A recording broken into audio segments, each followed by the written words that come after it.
এক রাজপুত্র ছিল, সে খুবই আলসে প্রকৃতির ছিল। তার রাজকার্যে কোনো মনই ছিল না। তার প্রধান কাজ ছিল খাওয়া, ঘুমানো আর বিছানায় শুয়ে শুয়ে আরাম করা। এইভাবে কয়েক মাস কাটার পর সে বিছানা থেকে উঠতেই পারে না, এতটাই মোটা হয়ে যায়। একদিন তার নিজের চেহারা আয়নায় দেখে নিজেকে লজ্জিত মনে হয় এবং সে ভাবতে থাকে যে করে হোক আগের চেহারা ফিরে পেতে হবে।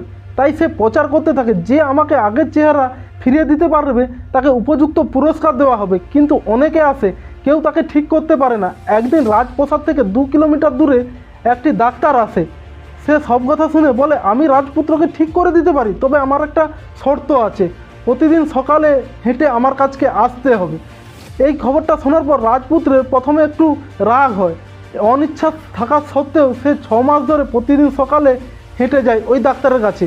6 মাস পর সে আগের চেহারা ফিরে পায় এবং ডাক্তারের কাছে গিয়ে বলে, আপনি কি এমন আমাকে ওষুধ দিলেন, আমি 6 মাসের মধ্যে আগের অবস্থায় ফিরে পেলাম, যা কেউ আমাকে ফেরাতে পারলো না। তখন ডাক্তার মুচকি হেসে একটি জলের বোতল দেখিয়ে বলে, এটাই তোমার ওষুধ ছিল।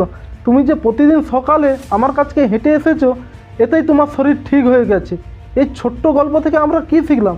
আপনার টাকা পয়সা আছে, আপনি ভাবছেন ভালো ভালো খাবার খেয়ে আপনি শরীর ফিট রাখবেন, তাহলে আপনার ধারণাটা ভুল। শরীরকে সুস্থ রাখার জন্য নিয়মিত শরীরচর্চা এবং পরিশ্রম করাও প্রয়োজন আছে।